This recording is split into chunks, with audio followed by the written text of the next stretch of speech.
Hey, how's it going, guys? Mr. Boss for the win here, and in today's Grand Theft Auto 5 video, we're going to be taking a look at the new information and details from the Gunrunning DLC announcement, and I'm going to be answering all the questions that you guys seem to have had recently. So in this video, I'm going to be excluding two types of questions. Number one, how much is this update going to cost? There was about 70% of the questions that revolved around that, and I figured it would be important enough to make for its own video so that I didn't take up too much of this one, and also questions about the release date. I did a video yesterday that broke down all the weird and mysterious details regarding that, so I'll leave a link in the description, so I won't be talking about the release date in this video. But out of the way, let's not waste any more time, and let's get it started. So we've got a lot of questions today, so I'm going to try and get through them as quickly as I can. Our first one today comes from CM, who says, will gunrunning destroy free mode? Okay, so that's a pretty interesting question. Now, when I see people talking about the Gunrunning DLC, I see two types of people.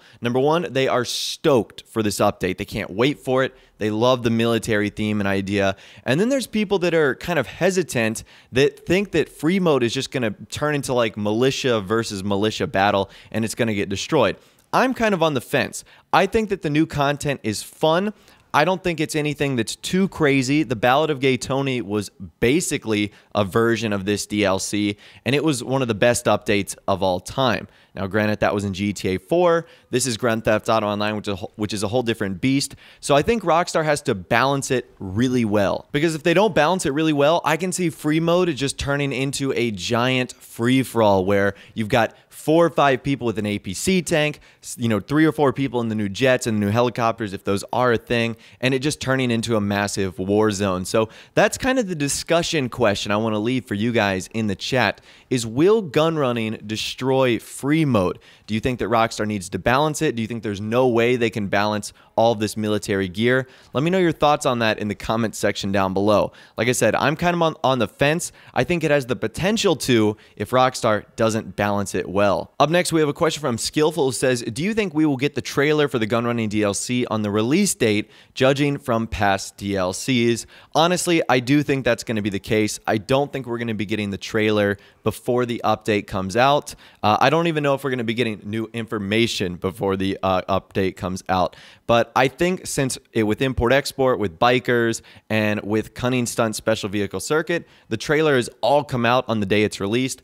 I think it would be a safe bet that Rockstar is going to do the exact same thing with gunrunning. Why would they change it up after doing it for 3 or 4 DLCs in a row? Even though I would love for the trailer to come out because it really does give us a good idea at the content we're going to be getting and gets us that much more hyped and excited. This next question comes from Christian. He says, how many bunkers are there going to be in the gunrunning update? I would say maybe 4 or 5. I think that it's going to be very similar to the CEO offices, where because they're so massive and big, they only can have so many in the game, otherwise they would be overkill. Because the MC clubhouses are built into like regular buildings, I think that's why there were so many of them. But since these bunkers are going to be massive hatches, just from the one screenshot we've seen so far, I wouldn't imagine Rockstar scattering like 12 or 15 of these around the map. So my guess is going to be from 4 to 6, and it will definitely be interesting to see where Rockstar end up placing these. Are they only going to be in Blaine County? Will some of them venture down towards the city? I think that's going to be pretty interesting to see once the update actually does come out. Up next, we have a question from Scorpio who says, will the vehicles in gunrunning mostly be upgraded versions of vehicles which are already in the game?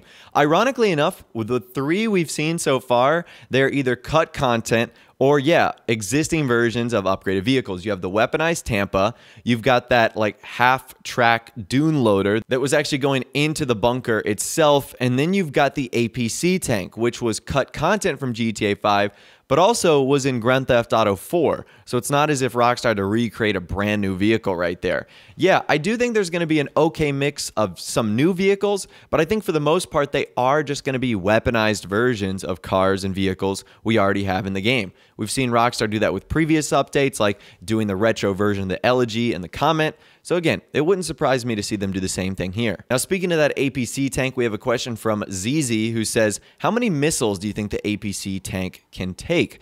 I think it's going to be somewhere in between the Duke of Death and the Insurgent. I think the Insurgent is a little bit too overpowered, when it comes to its like explosive resistance. And I think the Duke of Death could maybe take 1 or 2 more. So I'm going to say 3 to 4 would be a good mix. It's all going to depend on how expensive it is. If it's really, really expensive, then I would want it to be able to take more missiles. Less expensive, I would be okay taking a fewer explosives. But I think because it looks pretty weaponized and armored, and it is a tank after all, again, my guess is going to be around 3 or 4. Orlando says, what are your thoughts on the Mobile Operations Center, and what do you think it will be?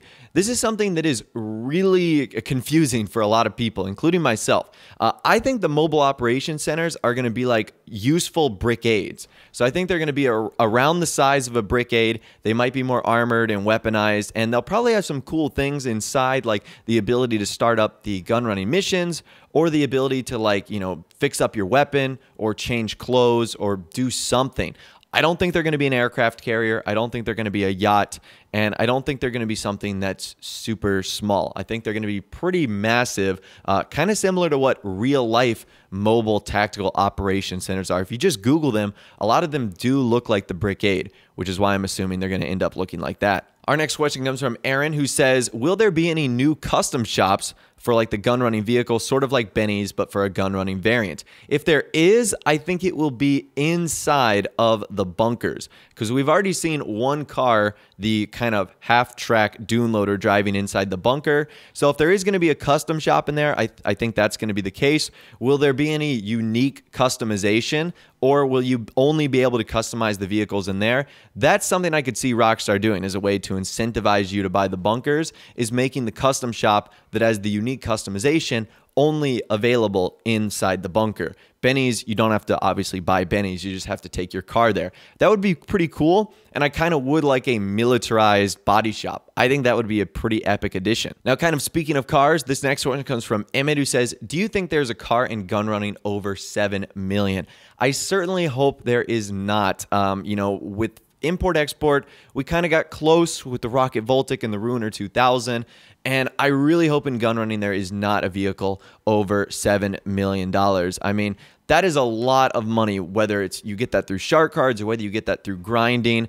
That vehicle, if it's $7 million, better be like invincible, or better be like a rocket ship that can fly you around the map anywhere, because that is a really steep price point. I think for everyone's sake, we can hope there isn't a car or an item or a bunker or a vehicle or a jet or a helicopter, anything that's over $7 million. Let's hope that Rockstar keeps it pretty reasonable, and let's hope that it certainly isn't around that range. Speaking of things that could be expensive, our next question comes from Maxine, who says, hi boss, can you see new jets coming into the DLC? I certainly think there's going to be more jets, helicopters, and planes, and even though we didn't see any of them in the couple of screenshots that Rockstar released, I think it's a safe bet that we are going to be getting jets, helicopters, and planes. It's a military DLC, why would we not?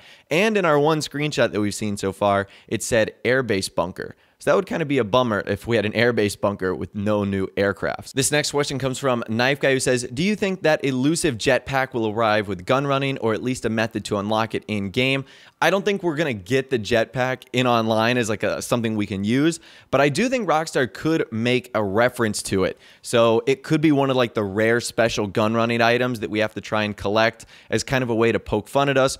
Or, as we've seen them do with previous updates, they could add it as an Easter egg in single player.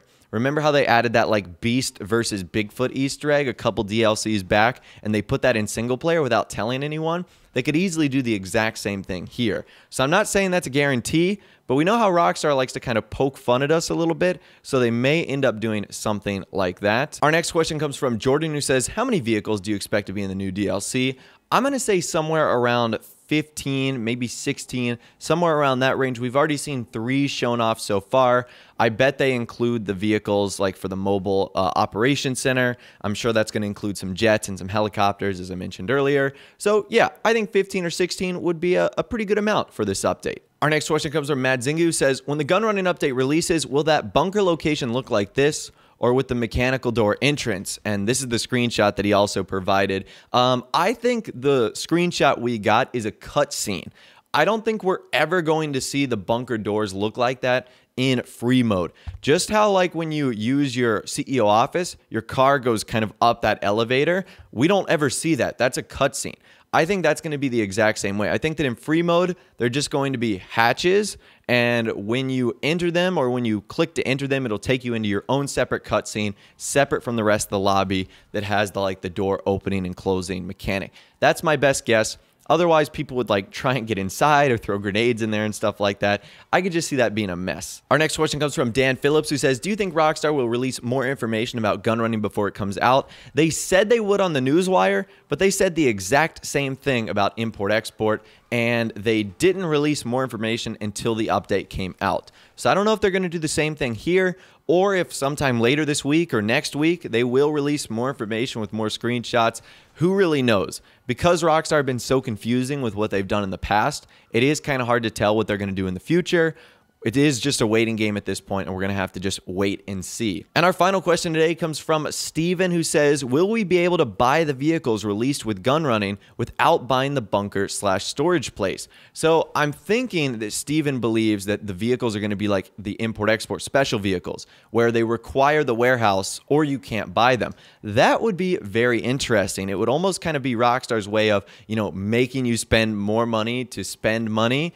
I don't know. I think that some of the vehicles, possibly, especially the more weaponized military ones, maybe that's how Rockstar end up balancing it. They make them a special vehicle, kind of like how the Ruiner 2000 is a special vehicle. So that could be pretty interesting. I think you're kind of right there, Steven. I don't think every vehicle is going to be like that, but I certainly think that a few of them will. But anyways, that's all the questions that I'm going to be answering in this week's Q&A regarding the brand new information, details, and screenshots on the gun running DLC. Again, let me know your thoughts, opinions about this update in the comments section down below. If you guys did go and enjoy this video though, like rating would of course be awesome, and also subscribe to my YouTube channel if you are new or you like daily GTA 5 videos like this. With all the way guys, like I said, thanks so much for watching, take care, and I'll see you guys in the next video.